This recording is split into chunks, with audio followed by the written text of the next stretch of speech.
When the gospel of Barnabas first came into the public eye, it shocked Christendom.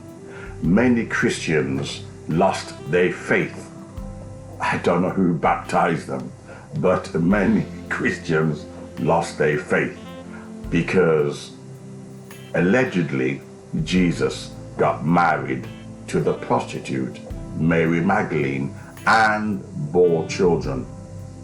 When the Christian world, this is what happens when your faith is in your pastor. This is what happens when you get baptized for the wrong reasons, when you're baptized into a conference, into an organization than a living person. This is what happens. You get easily fooled, okay? However, the church was rocked, and all the newspapers were coming out. Facts. Jesus got married and had children. Hence, now you got the royal bloodline of Jesus Christ. I don't know why they call it the royal bloodline if he was human like anybody else. That's a contradiction. Look at Prince Andrew. They said that they're going to strip him of his title. Strip him. But you know something? Whether Prince Andrew is a pedophile or not, it doesn't strip him of his royal blood. He is still royalty. Whether his action, whether he did it or not, is immaterial. He is still royalty. So you could write a book and says, oh, look at the royal bloodline of Prince Andrew. You can't say, well, you know something, he was a pedophile, so, you know, let's get rid of it. No, facts are facts. However, these conspiracy theorists are saying, let us look now that Jesus got married, right, to the prostitute, not even a good woman, quote unquote, he married a prostitute, and they're now saying, these conspiracy nuts, they're now saying, let us look at the royal bloodline.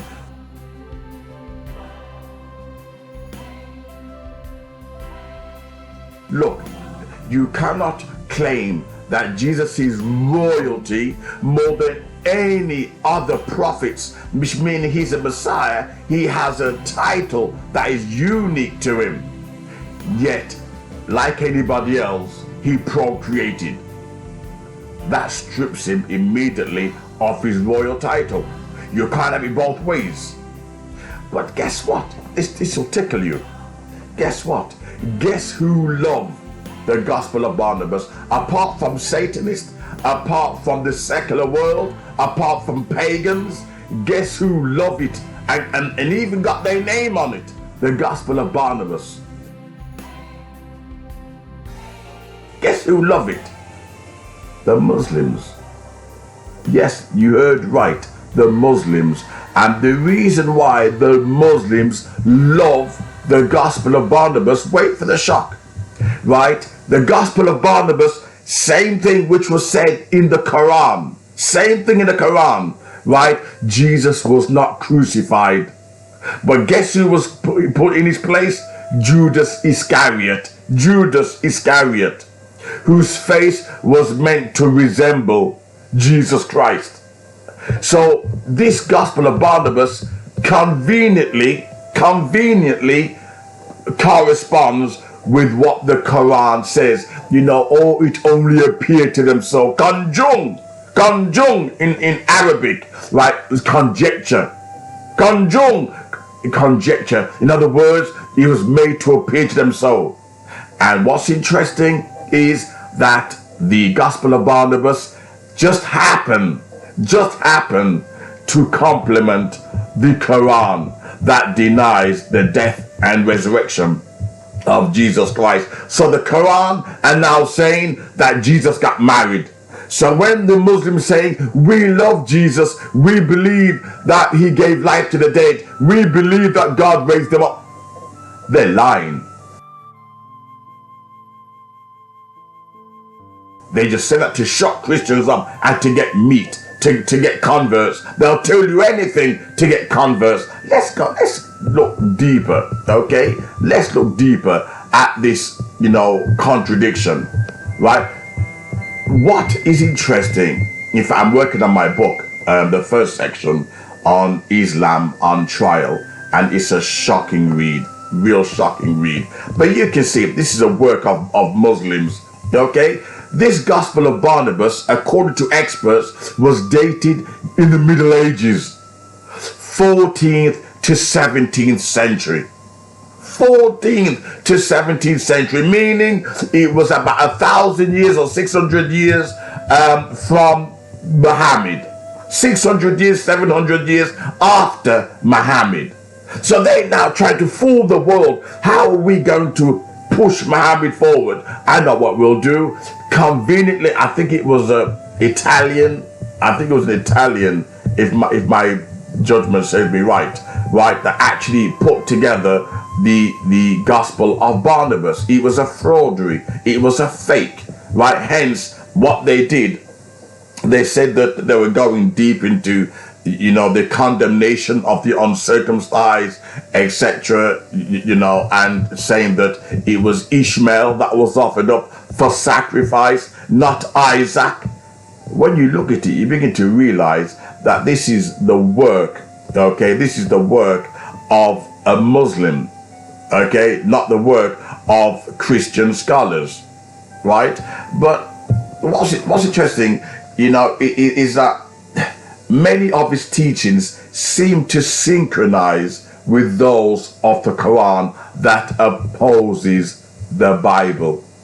Most of his teachings seem to synchronize with the Quran. The Gospel of Barnabas seemed to synchronize with the Quran. So, the sacrifice of Ishmael, Jesus not dying on the cross, you begin to realize, my God, if your religion have to lie and deceive just to get converts or just to prove its existence, your religion is not worth the paper it's written on. Let's call it in Arabic, I think it's tariq, deception.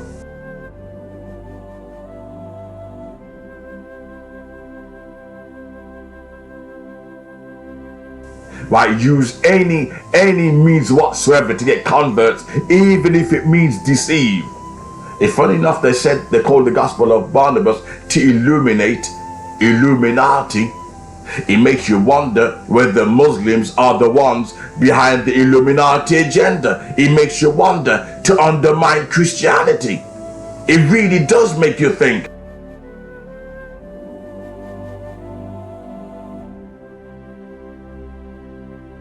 And try to see the connection. Why would they use the term illuminate? Why is that term? The same Muslim movement, we're against the Illuminati. They act like, what do you call it? Not magpie, but there's a word for it. Yeah, magpie. That's the word I'm looking for. Magpie, where they mirror image anything and everything, just so that they can promote their own agenda. My book, Islam on Trial, I hope to release it, hopefully, fingers crossed, before Christmas. Islam on Trial. I'll let you know when I release it. But they are so desperate that they're willing to lie and contradict their own Quran, because if Jesus got married and had children, then the Muslims claiming that we love Jesus too, the same way you Christians do. Really? Making him into a normal man, having sex with a prostitute? These Muslims claim they're holy, they go for the righteous women, the virginal women, yet they don't mind saying Jesus got married to a prostitute. Have you come across a Muslim that ever married a prostitute? Then why should Jesus? You see, these Muslims are panicking if they're watching this channel. They're panicking now. They can't get their heads around it. Oh, well, she's reformed. In that case, I know many prostitutes hang on the street corners. Why not reform them and marry them? No. You can't have your cake and eat it. Okay? But this work was came up in I think it's 14 to 1700. It was a medieval work. You know, it's like what's the name? Dan Brown.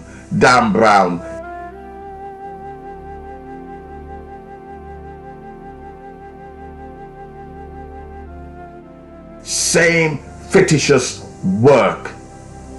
And what did they do? The newspapers, the secular age, regard it to be, you know, the gospel truth. They just want to undermine the Christianity, the Bible, so much that any Tom, Dick, and Harry can come along, you know, any clown can come along and says, oh, this is what happened to Jesus, and they will believe it because they're so desperate to undermine the Christian faith. I could make this into a 2-hour video, but they say that you'll lose people's attention, so I'm not going to. Okay, I'll do in stages and put my argument across. But this manuscript came about in the 14 to 1700s, meaning it was a fraud, it was forged, it wasn't genuine. And the contradiction that they've got, and also the inconsistency, is when Muslims claim they love Jesus, yet they don't mind saying he married a prostitute. Every Muslim alive, they love the gospel of Judas, which I'm going to go into. They love the gospel of Mary, and they love the gospel of Barnabas. These are fake copies, fake, circulating, you know. Just like, you know, the reason why they say, why did Jesus do so many miracles, etc. I will tell you why Jesus did miracles. Because in those days and even today, you got many fake messiahs, false messiahs that were going around in Judaism. That many, you know, many claiming they were messiahs and they were the Christ, etc. And they were fakes.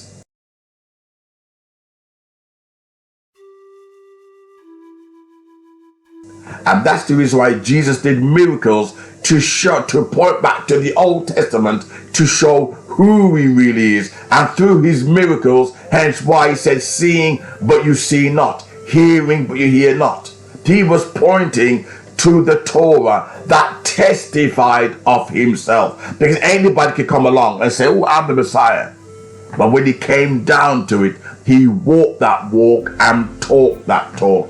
Anybody could come along and say, oh, look at this, you know, I wrote this and I wrote that. But when you look at it, it has no substance. It was a fraud. It was a fraud. You know, it was deception. It was a fake. And hence, the whole world, you know, the newspapers, they got tickled. Oh, it's fact, it's not fiction. These people call themselves journalists. They call themselves thinkers.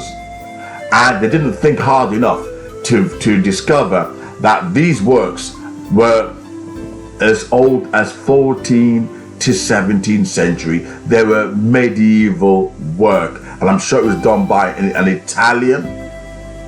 I'm going to make more videos in this area. And my next video I want to cover is this garbage of human beings having sex with demons and incubus and succubus and all that nonsense, right? You know, these kind of confusions swooping into Christianity, and people can't seem to fathom, you know, the sources of where they came from, or misinterpretation. But the Muslims are the one who have actually come up with this gospel of Barnabas and gospel of Mary, and it points beautifully and conveniently to the Quran. They won't use the Bible. They won't use St. John the Revelations. Why? Or even the old Torah, because they know you can't find anything to do with Muslim in there, nothing to do with Islam in there. So they had to concoct up a medieval copy, as if experts couldn't tell how old it was. These days with printers and DNAs and carbon, you can decipher. You will know how old a copy is. You can tell where it dates back to. And they said it was no older than 14th to 17th century. A medieval copy that the Muslim world are passing off as gospel, as truth. Jesus did not marry a prostitute. He didn't marry any woman. Why? For the simple reason Isaiah, in fact the whole Bible tells us the purpose for the coming of the Messiah.